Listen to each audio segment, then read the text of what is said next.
What is up, YouTube? Y'all already know who it is. This is your boy Arrow Thrills coming at it with another video. So basically, in this video, I will be going over my personal review of Orion, the B&M Giga Coaster to Kings Island.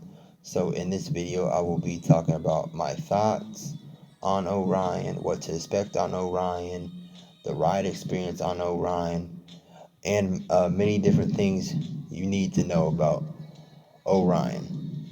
So basically, Orion is a B&M Hyper slash Giga Coaster that's located at my home park, Kings Island, specifically in the section of the park called Area 72.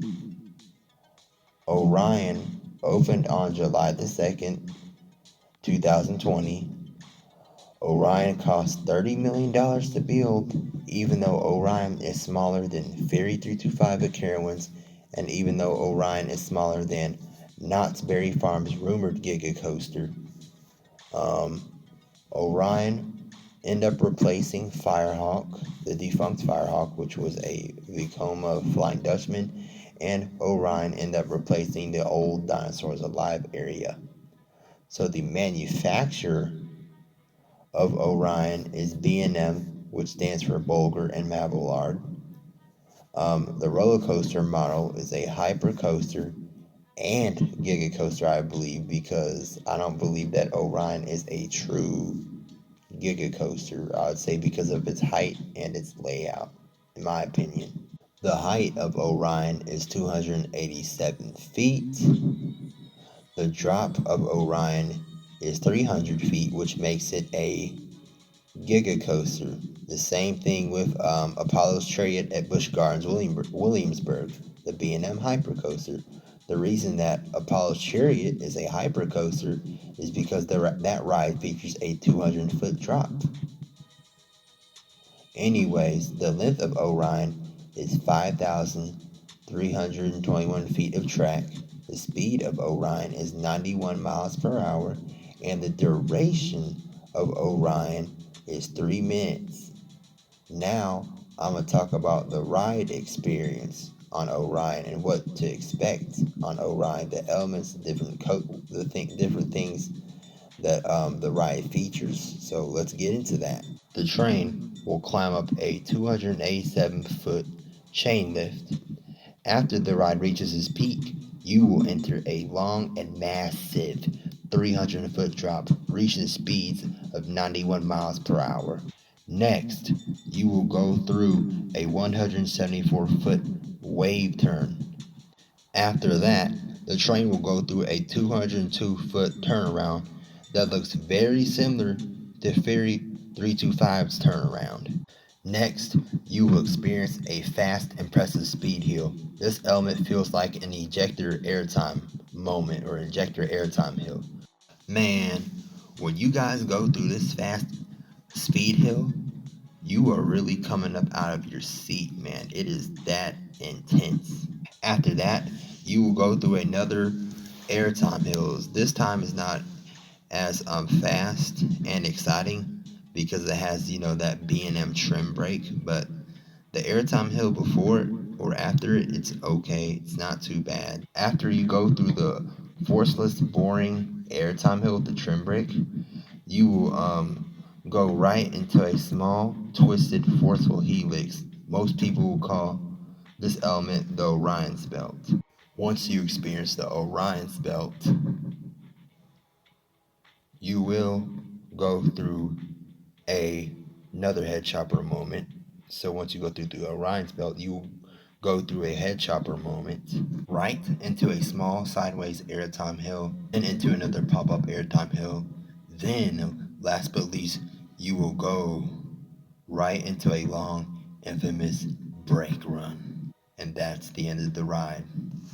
Now, I'm going to go over my thoughts on Orion at Kings Island. So, I really love this ride. This is my number one favorite ride at Kings Island. I never would have thought that this ride would have been my number one favorite ride at Kings Island, because I'll admit it, at first, I was one of those coaster enthusiasts that was completely shitting on Onion. You get what I'm saying? The reason I was shitting so bad on this ride was because the layout was bad.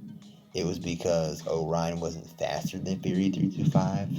It wasn't because Orion didn't even feature an inversion.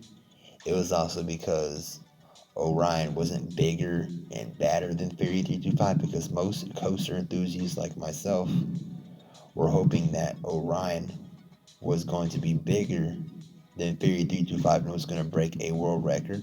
I was also shitting on Onion because Orion didn't beat any world records.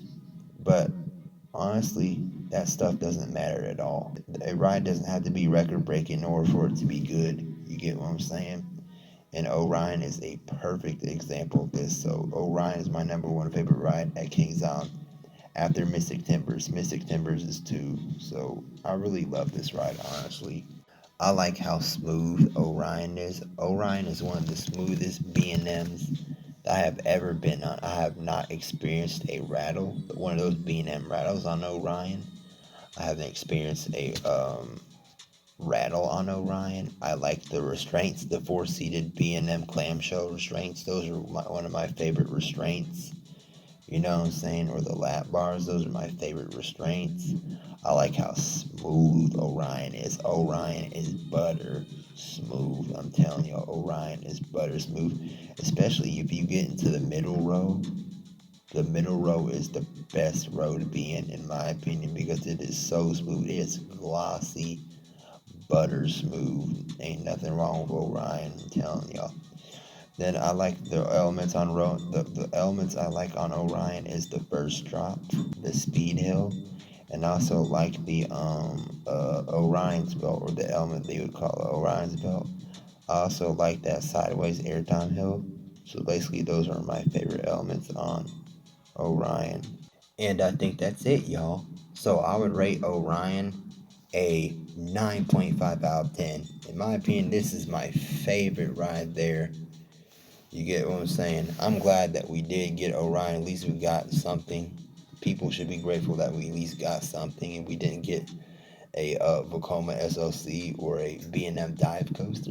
You know what I'm saying? People gotta be grateful, even though it doesn't have the layout that I wanted, or is not as big as Fury 325. At least we got something. We got the Giga Coaster that we wanted for years. Kings Island got the Giga Coaster we have wanted for years. So I appreciate that. And make sure you guys like and subscribe. Turn on post notifications so you don't miss the video. And I'm out. Peace.